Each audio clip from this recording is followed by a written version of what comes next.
Good morning students and my dear friends. Today is 27th of November 2023 Monday. Lecture start करने से पहले अगर आपको बिजनेस स्टैंडर्ड और मिंट की पीडीएफ चाहिए तो आप इनकी रिस्पेक्टिव वेबसाइट्स पर लॉगिन कर सकते हैं। इसके अलावा आप मुझे अदर सोशल मीडिया प्लेटफॉर्म्स पर भी ज्वाइन कर सकते हैं। रिकमेंडेड प्ले स्पीड है इस वीडियो की 1.25 है। Thought of the day is success is the sum of small efforts repeated.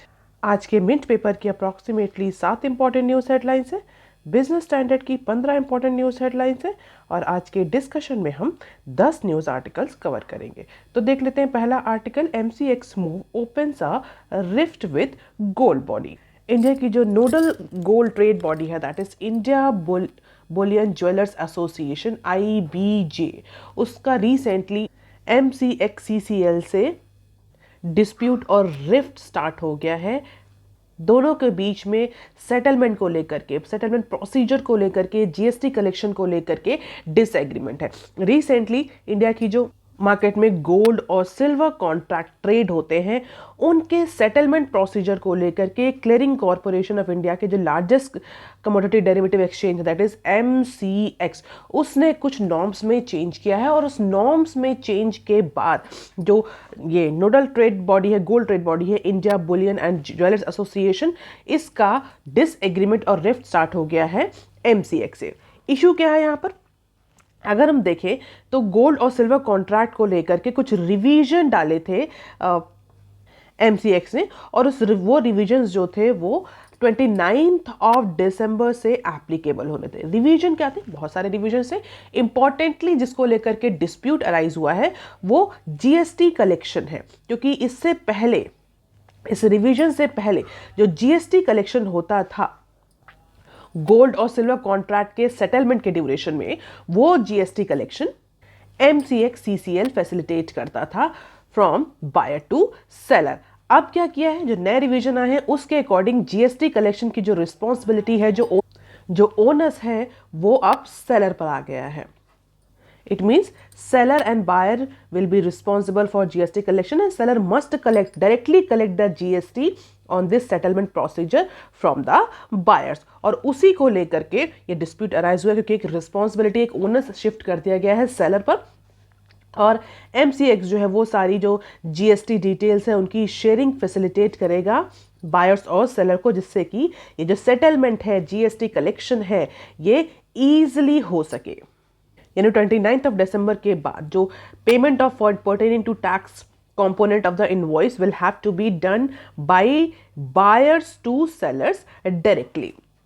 और इस नॉर्म के बाद MCX-CCL किसी भी तरह की डिफॉल्ट सिचुएशन के लिए लायबल नहीं होगा। कैसे डिफॉल्ट सिचुएशन? जो कि non compliances, GST non compliances पर होगी, चाहे वो बायर के साइड से हो चाहे वो सेलर के साइड से हो। तो टैक्स मैटर पे जितने भी डिफॉल्ट के केसेस होंगे उस पे अब क्लियरिंग हाउस की कोई भी रिस्पॉन्सिबिलिटी नहीं होगी और इसी के बाद से जो ट्रेड बॉडी है, गोल्ड ट्रेड बॉडी है और MCX है, उसके बीच में डिस्प्यूट स्टार्ट हो गया है। And this is all about the MCX-CCL delivery volume last 1 year. कब ये स्टार्ट हुआ था? 2003 से लेकर के 2023, यानी 2003 में ये स्टार्ट हुआ था हमारे यहाँ और MCX, और उसके बाद से 23 अगर हम देखें तो अप्रॉक्सीमेटली 136 टन का गोल्ड और 4672 टन की जो सिल्वर है, इतना डिलीवरी वॉल्यूम हमें MCX में देखने को मिलता है। This is the data of last year, 2.9 cumulative gold delivery and highest gold delivery on 5th of October that is 1.2 in terms of tons। and this is all about cumulative silver delivery and this is highest silver delivery on 3rd of March, कि इस दिन में सबसे ज़्यादा हमें delivery volume देखने को मिला था। लेट अस सी कि इस डिस्प्यूट को कैसे रिजॉल्व किया जाता है। अब देख लेते हैं article number 2 that is given on page number 1 of Mint paper. India can be export engine for telecom, rail tech, Vaishnav.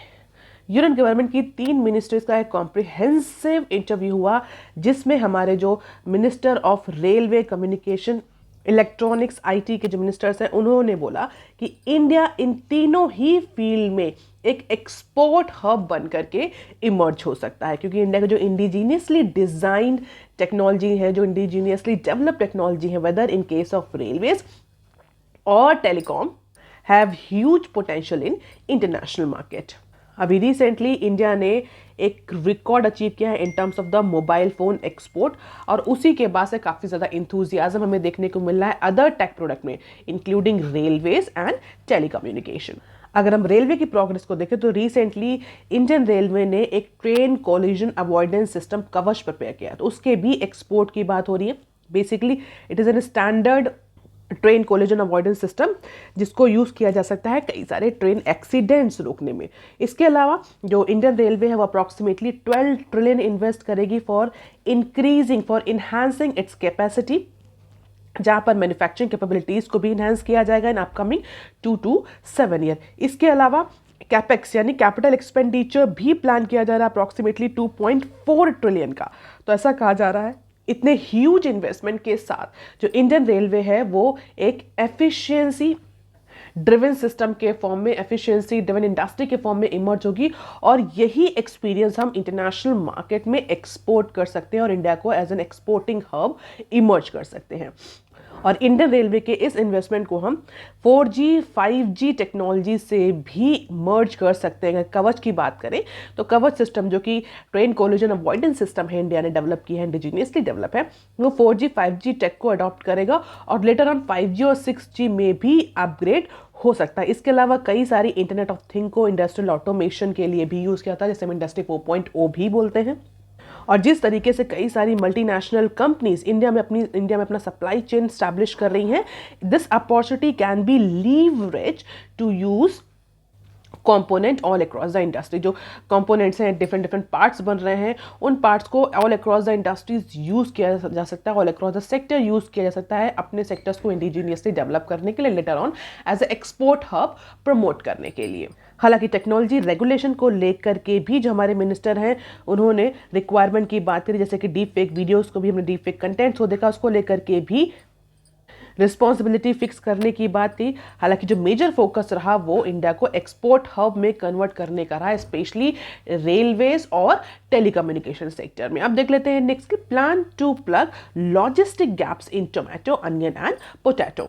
India में जिस तरह में रिसेंटली प्राइस क्राइसिस और प्राइस हाइक की सिचुएशन देखने को मिल रही है कि किसी पार्ट में जो प्राइस हैं फूड कमोडिटीज़ के, फ्रूट्स के, वेजिटेबल्स के, वो क्रैश कर रहे हैं, जबकि किसी पार्ट में वो शूट अप कर रहे हैं। Reason behind supply chain disruption. कई सारे पार्ट्स में, कई सारे रीजंस में सप्लाई एनफ थी, सप्लाई ओवर थी, और कई सारे पार्ट में जो फूड कमोडिटीज है उनकी सप्लाई नहीं थी। तो जहां सप्लाई थी ज़्यादा वहां पर प्राइस क्रैश कर रहे थे, जहां पर सप्लाई कम थी वहां प्राइस शूट अप कर रहे थे। हालांकि इस ओवरऑल सिचुएशन से जो सबसे ज़्यादा इम्पैक्ट हो रहा था सेक्शन वो था फार्मर का सेक्शन। और अगर कमोडिटीज़ की बात करें, सबसे ज़्यादा फ्लक्चुएशन इसके प्राइस में सबसे ज़्यादा प्राइस क्रैशेस देखने को मिले, वो 3 कमोडिटी थी, टोमेटो, अनियन एंड पोटैटो। अगर देखें तो इंडिया में ये स्टेपल फ्रूट और वेजिटेबल कमोडिटीज़ में आती हैं। तो इसी को लेकर के सेंटर गवर्नमेंट, इसी प्राइस क्रैश को लेकर के, जैसे कि फार्मर्स की इनकम इंपैक्ट ना करे, सेंटर गवर्नमेंट एक पायलट स्कीम लॉन्च करने जा रही है, जिससे कि लॉजिस्टिक सप्लाई चेन रिलेटेड जो चैलेंजेस हैं, जो बॉटलनेक्स हैं, जो ऑब्स्टिकल्स हैं, जो रुकावटें हैं, उनको दूर किया जा सके, जिससे कि जो पेरिशेबल क्रॉप्स है, टोमेटो, अनियन, पोटैटो, उनको सही टाइम पर सही जगह उनकी अवेलेबिलिटी, अफोर्डेबिलिटी इंश्योर करी जाए। तो एग्रीकल्चर मिनिस्ट्री के मार्केट इंटरवेंशन स्कीम MIS के तहत ये पर्टिकुलर पायलट स्कीम लॉन्च करी जा रही है। और ये इंडिया का जो ऑपरेशन ग्रीन प्रोजेक्ट है, ये अब कैसे ये स्कीम हेल्प करेगी? बेसिकली ये स्कीम जो है फार्मर्स को स्टोरेज फैसिलिटीज, वेयर हाउस, ये सब हायर करने में हेल्प करेंगे, फैसिलिटेट करेंगे। जो भी स्टोरेज फैसिलिटीज हैं वो फार्मर्स अब 50% अपफ्रंट सब्सिडी उनको गवर्नमेंट के थ्रू मिलेगी, उसको यूज करते हुए वो इन टॉप क्रॉप्स को, जिसको हम टोमेटो, अनियन और पोटैटो बोलते हैं, इसको स्टोर कर सकते हैं into different location. And this particular scheme will be supported by ministry of food processing industry. तो इंडिया में अगर हम देखें तो जितना प्रोडक्शन होता है उसके कंपैरिजन में कंजप्शन बहुत कम होता है, लेकिन वेस्टेज बहुत ज़्यादा हो जाता है। और उस वेस्टेज के कई सारे रीजंस हैं, बहुत सारे फैक्टर्स हैं जो कि हम यहाँ डिस्कस नहीं कर सकते, लेकिन अगर हम कुछ इंपॉर्टेंट फैक्टर्स की बात करें तो उसमें एक सबसे इंपॉर्टेंट फैक्टर ये है कि non availability availability of warehouses, storage facilities. कई बार storage facilities, cold storage facilities, warehouses available नहीं होते, जिसकी वजह से वो फूड कमोडिटीज़ और या फूड स्टेपल कमोडिटीज़ जो हैं या फूड क्रॉप्स जो हैं वो ख़राब हो जाती हैं। तो अकॉर्डिंग टू द ऑफिशियल्स कि जो ऑलरेडी गवर्नमेंट की स्कीम चल रही है green project, operation green project, उसके तहत जो फूड मिनिस्ट्री है वो स्टोरेज फैसिलिटीज़ को सपोर्ट कर रही है, जिसकी वजह से अभी जो करंट प्रॉब्लम है वो स्टोरेज से रिलेटेड नहीं है, प्रॉब्लम जो है वो ट्रांसपोर्टेशन से रिलेटेड है। और इसीलिए इस बार जो गवर्नमेंट पायलट स्कीम लॉन्च करने जा रही है, उस स्कीम के तहत ये ट्रांसपोर्टेशन सब्सिडी जो है वो प्रोवाइड करी जाएगी। उसके साथ ही साथ अदर मेजर्स भी लिए जाएंगे in order to remove the logistic bottleneck. हालांकि प्रीवियसली अगर हम देखें जो ट्रांसपोर्टेशन सब्सिडी प्रोवाइड करी गई फार्मर्स को लॉजिस्टिक इश्यूज को रिमूव करने के लिए, उसने बहुत अच्छे से काम नहीं किया या वो बहुत अच्छे से वर्क नहीं कर पाए। उसका रीज़न था कि बहुत ज़्यादा कॉपरेशन हमें नोडल एजेंसीज के बीच में देखने को नहीं मिला इन terms of purchasing of crops, transporting them, selling them into another place. And कई बार ऐसा भी देखा गया कि जो स्टेट गवर्नमेंट है उनसे भी बहुत प्रॉपर सपोर्ट नहीं मिला। तो इन सारे फैक्टर्स की वजह से केवल ट्रांसपोर्टेशन सब्सिडी जो है, ट्रांसपोर्ट सब्सिडी जो है वो बहुत ज़्यादा वर्क नहीं कर पाई। तो एक बार गवर्नमेंट जो है वो एक कॉम्प्रिहेंसिव पायलट स्कीम लॉन्च करने जा रही है to remove many logistic bottlenecks. और इसमें हमारा सब्सिडी के अलावा कई सारे और भी बेनिफिट्स होंगे जो फार्मर्स को प्रोवाइड किए जाएंगे in order to mitigate all the obstacles related to logistic of the agriculture commodity. अब देख लेते हैं article number 4 that is given on page number 1 of Business Standard. ₹8.45 trillion rising orders flood major capital goods firms. तो अगर हम India की capital leading capital goods और engineering firms की बात करें तो वो इस समय अपने पूरे फाइनेंशियल ईयर के बिजिएस्ट सीजन में है, क्योंकि अगर हम ऑर्डर्स को देखें तो हमें रीसेंट सर्ज या ओवर बुकिंग ऑर्डर्स में देखने को मिली है कैपिटल गुड और इंजीनियरिंग फर्म्स के सेक्टर में।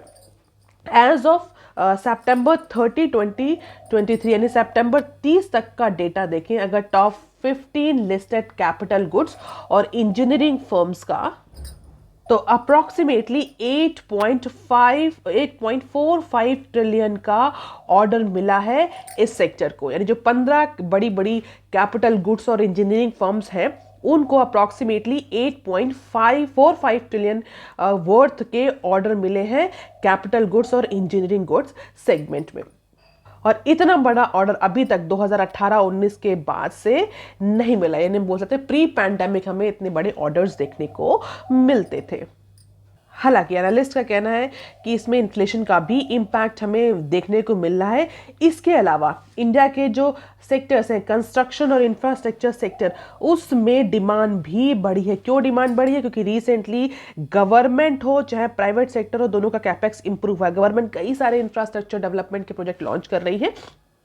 तो this order surge is basically driven by the increasing demand in construction and infrastructure sector. इसके अलावा अगर इंटरनेशनल ऑर्डर्स को देखें तो एनर्जी रिलेटेड मार्केट में इंटरनेशनल ऑर्डर्स जो हैं वो उनमें इंक्रीज देखने को मिला। International orders majorly energy related segment के हैं और वो भी हम जानते हैं क्यों, कि जिस तरीके से सस्टेनेबल एनर्जी, रिन्यूएबल एनर्जी पर फोकस किया जा रहा है, तो डेफिनेटली इस तरह का इंफ्रास्ट्रक्चर और कंस्ट्रक्शन जो है वो इंक्रीज किया, तो डिमांड उसमें भी बढ़ी है। बट इंटरनेशनल ऑर्डर्स जो है that are majorly primarily related to this energy related sector, जबकि जो डोमेस्टिक डिमांड है वो कंस्ट्रक्शन और इंफ्रास्ट्रक्चर सेक्टर से ड्रिवन। हालांकि सितंबर क्वार्टर तक इतने ऑर्डर तो देखने को मिल गए हैं बड़ी बड़ी कंपनीज को, 15 जो बड़ी बड़ी कंपनीज हैं, लेकिन अगर हम देखें एट प्रेजेंट तो these valuation in terms of orders are posing lot of challenges for these companies. यानी जो कैपिटल गुड्स और इंजीनियरिंग फर्म्स हैं उनके लिए बहुत बड़ा चैलेंज भी है इतने बड़े ऑर्डर को सेटिस्फाई करना, क्योंकि कंपनीज इस समय कई सारे रिसोर्स मैनेजमेंट के इश्यूज को फेस कर रही हैं, लेबर रिलेटेड इश्यूज हैं, वर्किंग कैपिटल रिलेटेड इश्यूज हैं, कमोडिटी साइकिल जो हैं वो उनको रॉ मटेरियल्स उनको कैसे मैनेज करना है, प्रोडक्ट एग्रीकल्चर आउटपुट बहुत ज़्यादा इंपैक्ट कर रहा है, managing order growth rate, all these are the key challenges that needed to be overcome in order to satiate this demand। और अभी तो सिर्फ सितंबर क्वार्टर तक की डिमांड है, प्रोबेबली आगे आने वाले मंथ में ये डिमांड और ज़्यादा इंक्रीज हो तो जो इंजीनियरिंग फर्म्स हैं, कैपिटल गुड फर्म्स हैं, उनके लिए चैलेंजेस भी हैं इस ह्यूज ऑर्डर को फुलफिल करने के लिए। ऑल दो ओवरऑल अगर हम देखें तो it is a good indication for Indian economy कि हमारा जो ये सेक्टर है कंस्ट्रक्शन, इंफ्रास्ट्रक्चर और इंजीनियरिंग ये बूस्ट कर रहा है। This is all about the order booking in terms of rupee crore since March 2019 to September 2023. You can just have the glimpse of it. अब देख लेते हैं next article. UK delegation reaches out to SIAM to quell FTA doubt. India की जो auto lobby body है जिसको हम SIAM कहते हैं, सियाम का full form society of Indian automobile manufacturers. तो ये जो बॉडी है ये इंडिया में बेसिकली एक की ऑटो मोबाइल और ऑटो इंडस्ट्री लॉबिंग बॉडी है जो गवर्नमेंट को प्रेशराइज करती है, as a peer pressure group work करती है गवर्नमेंट को ऑटोमोबाइल सेक्टर में पॉलिसी इंटरवेंशंस के लिए, पॉलिसी फॉर्मुलेशन के लिए। तो जो लंदन से जो डेलीगेशन आया है इंडिया से एफटीए नेगोशिएशन के लिए, वो इस की ऑटो लॉबी बॉडी से मीटिंग करने जा रहा है, उनसे नेगोशिएशन, उनसे भी डिस्कशन स्टार्ट करने जा रहा है। अब चूंकि जो लंदन से हम बोल सकते हैं यूके से जो डेलीगेशन आया है वो गवर्नमेंट डेलीगेशन है। हालांकि अगर हम देखें जो ऑटो लॉबी बॉडी है this is not a government backed body, although इसका सिग्निफिकेंट इन्फ्लुएंस तो है ऑटोमोबाइल इंडस्ट्री में इंडिया में। और इसीलिए जो ये डेलीगेशन है, गवर्नमेंट डेलीगेशन जो कि लंदन से आया, यूके से आया है, ये इस बॉडी से नेगोशिएट करने जा रहे हैं, इस बॉडी से मीटिंग करने जा रहे हैं, इस बॉडी से डिस्कशन करने जा रहे हैं। अब क्वेश्चन ये उठता है कि why this discussion, why this negotiation, why this reach out. तो अगर हम इंडिया के एफटीए नेगोशिएशन को देखें तो एफटीए नेगोशिएशन में जो एक इंपॉर्टेंट डिस्प्यूट या हम बोल सकते हैं इंपॉर्टेंट कंटेंशियस इशू है, that is to give access, market access to UK car makers. हालांकि इंडिया इसके लिए एग्री नहीं है क्योंकि इंडिया को ऐसा लगता है कि अगर जो यूके कार मेकर्स हैं उनको इस पर्टिकुलर एफटीए के तहत, प्रपोज्ड फ्री ट्रेड एग्रीमेंट के तहत इंडियन मार्केट में एक्सेस दे दिया गया, तो डेफिनेटली इससे जो हमारी डोमेस्टिक मैन्युफैक्चरिंग कंपनी है, जो डोमेस्टिक ऑटोमोबाइल कंपनीज हैं वो इम्पैक्ट करेंगी, उनका प्रॉफिटेबिलिटी इम्पैक्ट करेगा, वो इंडस्ट्री इम्पैक्ट करेगी।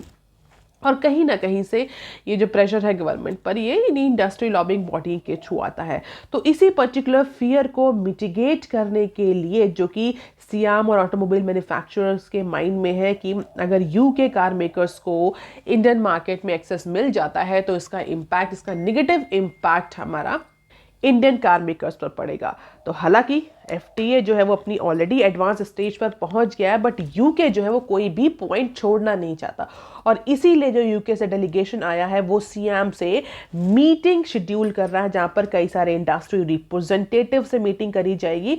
और इस पर्टिकुलर मीटिंग में जो यूके की डिमांड है, जहां पर यूके डिमांड कर रहा है कि इंपोर्ट ड्यूटी में सिग्निफिकेंट कट किया जाए, स्पेशली ऑटोमोबाइल सेगमेंट में, ईवी सेगमेंट में, उसको डिस्कशन के लिए रखा जाएगा। हालांकि इस ड्यूटी कट को लेकर के अभी दोनों साइड में कोई भी एग्रीमेंट नहीं बना है, अभी भी ये इशू कंटेंशियस इशू है। अगर हम ड्यूटी की बात करें, कितना इंपोर्ट ड्यूटी लगती है, तो इंडिया जो है वो अप्रॉक्सीमेटली 100% इंपोर्ट टैक्स लगाता है ईवी सेगमेंट में। इससे क्या होता है, जो बाहर के बने ईवी या ऑटोमोबाइल होते हैं वो इंडिया में आते आते, इंडियन मार्केट में आते आते कॉस्टली हो जाते हैं, जिससे कि वो इंडियन मार्केट में कॉम्पीट नहीं कर पाते या लेस कॉम्पिटिटिव हो जाते हैं। तो ऐसे जितने भी इलेक्ट्रिक कार्स हैं जिनका वैल्यूएशन $40K से ज़्यादा है उन पर अप्रॉक्सीमेटली 100% इंपोर्ट ड्यूटी लगती है और जिनका कम है उन पर 70%, इससे जो नीचे है उस पर 70%। और यूके बहुत टाइम से इंडिया से डिमांड कर रहा है कि इस इंपोर्ट ड्यूटी को रिड्यूस किया जाए। हालांकि इंडिया एग्री नहीं कर रहा है, इंडिया के अपने रिजर्वेशंस हैं और सियाम जो है वो कहीं ना कहीं इस बात के लिए प्रेशराइज करेगी क्योंकि उसको पता है कि अगर यूके या other international car makers India में एंट्री करते हैं तो definitely it will significantly impact the domestic car makers. So these are the traffic issues. Luxury car segment में यूके जो है वो import concession, import duty concession चाह रहा है as a primary deal in FTA. तो लेट अस सी कि फिलहाल इंडिया में 10% से लेस ही कॉन्स्टिट्यूट करता है ईवी सेल। अगर इंडिया की टोटल ऑटोमोबाइल सेल को देखें तो ईवी जो है वो 10% से कम कॉन्स्टिट्यूट करता है। तो अभी के फिलहाल के लिए लोग कह रहे हैं कि इंडिया में ऑटोमोबाइल में बहुत ज़्यादा फर्क नहीं पड़ेगा क्योंकि इसका ईवी का बहुत ज़्यादा रोल नहीं है, बहुत ज़्यादा सेल नहीं है, लेकिन आगे फ्यूचर कोर्स ऑफ टाइम में definitely going to significantly impact. तो लेट अस सी कि कैसे इस मीटिंग का आगे आउटकम आता है। अब देख लेते हैं next article. Centre asked states to report on beds, drug, medical, O2। O2 means oxygen. तो यूनियन हेल्थ मिनिस्ट्री ने स्टेट्स को एडवाइजरी जारी करी है, जहां पर स्टेट्स गवर्नमेंट्स को बोला गया है कि वो इमीडिएटली अपने पब्लिक हेल्थ सिस्टम को रिव्यू करें, प्रिपेयरनेस को रिव्यू करें और जो रिपोर्ट है वो सेंट्रल गवर्नमेंट को दी जाए, क्योंकि जिस तरीके से एक अननोन रेस्पिरेटरी इलनेस हमें नॉर्दर्न चाइना में चिल्ड्रन में देखने को मिल रही है, उसके बाद से इंडिया कोई भी लूपहोल्स नहीं छोड़ना चाहता है। इंडिया कोई भी कंट्री, उन्होंने इमीडिएटली अपनी मेडिकल प्रिपेयरनेस को, हेल्थ प्रिपेयरनेस को रिव्यू करना शुरू कर दिया है। तो संडे को मिनिस्ट्री ने प्रोएक्टिव मेजर लेने को लिए बोला है जितनी भी स्टेट गवर्नमेंट है, क्योंकि जो रेस्पिरेटरी इलनेस है वो काफ़ी ज़्यादा देखने को मिल रही है नॉर्दर्न चाइना के पार्ट में, और इसीलिए ये कहा जा रहा है कि कोविड जैसे सिचुएशन ना आए उसके लिए स्टेट्स गवर्नमेंट को, सेंट्रल गवर्नमेंट को तैयार रहना होगा। तो जितने भी पब्लिक हेल्थ सिस्टम है उसको रिव्यू करिए, कितने बेड्स हैं, ड्रग्स अवेलेबिलिटी कितनी है, ऑक्सीजन, मेडिकल ऑक्सीजन जो है उसकी अवेलेबिलिटी कितनी है।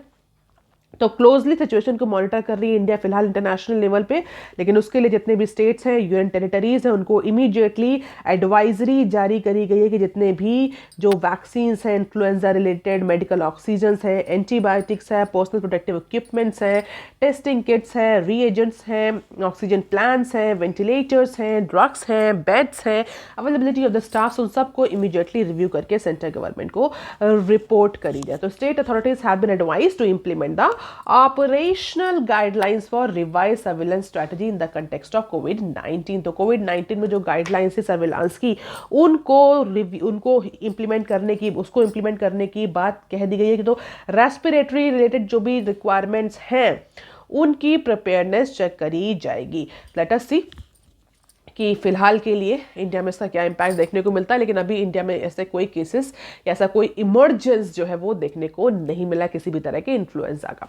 इसी के साथ एक और न्यूज़ है जो कि इसी पर्टिकुलर कंटेक्स्ट से ही रिलेटेड है, सेम पेज पर दी हुई है, उसको भी हम यहाँ डिस्कस कर लेते हैं। Cautiously watching situation exporters. तो जैसा कि कोविड के ड्यूरेशन में इंडियन इकॉनमी पर बहुत ज़्यादा इंपैक्ट देखने को मिलता है, चाहे वो मैन्युफैक्चरिंग सेक्टर हो, चाहे वो सर्विस सेक्टर हो, चाहे वो एक्सपोर्ट हो, चाहे इम्पोर्ट हो।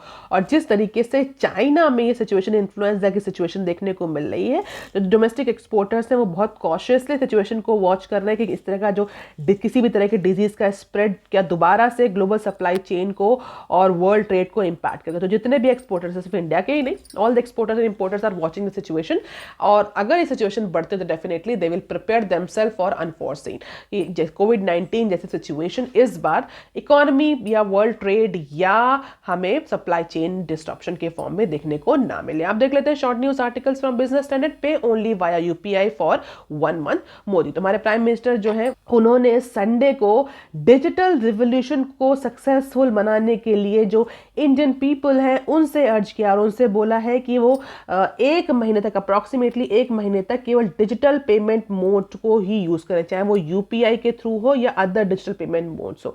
तो अपने मन की बात जो रेडियो ब्रॉडकास्ट है उसमें बोला कि एटलीस्ट 1 मंथ तक कैश ट्रांजेक्शन जो है वो अवॉइड किए जाएं, और जो अपकमिंग 1 मंथ है उसमें केवल और केवल यूपीआई बेस्ड जो ट्रांजेक्शन्स हैं, जो डिजिटल मोड्स ट्रांजेक्शन है, उनको यूज किया जाए। हालांकि उन्होंने कहीं ना कहीं यूपीआई की सक्सेस को रीटरेट भी किया, लेकिन और सक्सेसफुल बनाने के लिए डिजिटल रिवॉल्यूशन को इंडियन पीपल से अर्ज किया। लेट अस सी ये जो कॉल है कितनी सक्सेसफुल होती है। अब देख लेते हैं next clip. WTO dispute talks a pain point for SA, India and Egypt. India, South Africa and Egypt have expressed concern about the nature of discussion regarding the reforms in dispute settlement system at WTO. तो WTO की जो ministerial 13 ministerial conference जो schedule है, उससे पहले जो WTO के member countries हैं वो एक informal delegation level discussion start कर रहे हैं जो अप्रैल 2022 से चल रहा है, जहाँ पर कंट्रीज जो है, मेंबर कंट्रीज जो है WTO के, आपस में म्यूचुअली रिलेटेड जो इश्यूज हैं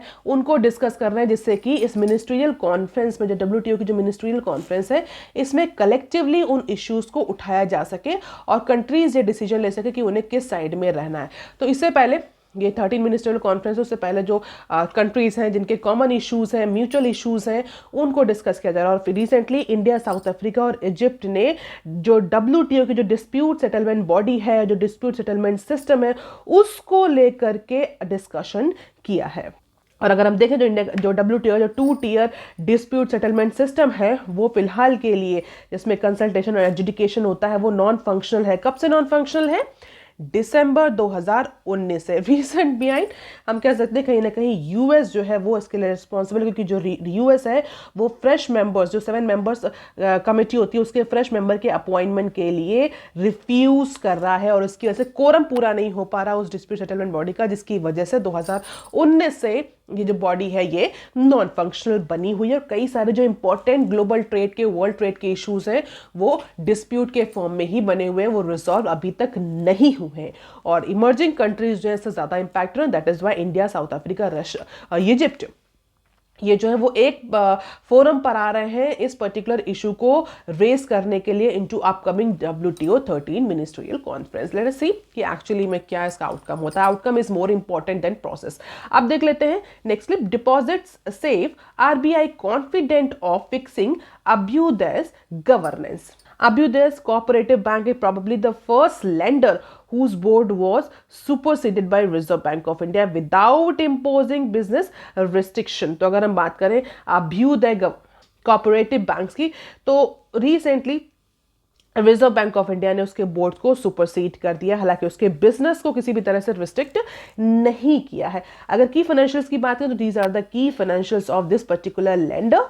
और पिछले 2 सालों से आरबीआई के रडार में था, आरबीआई की वॉच लिस्ट में था या रेगुलेटरी वॉच में था ये लेंडर या ये कोऑपरेटिव बैंक। और इसने आरबीआई कई सारे रेड फ्लैग को, कई सारे इश्यूज को जो है वो इग्नोर किया और इसी पर्टिकुलर रीजन की वजह से आरबीआई ने उनके बोर्ड को सुपरसीड कर दिया। और कहीं ना कहीं ये रिफ्लेक्ट कर रहा है that regulator is comfortable that some government concern of the lender could be address without disturbing their operations.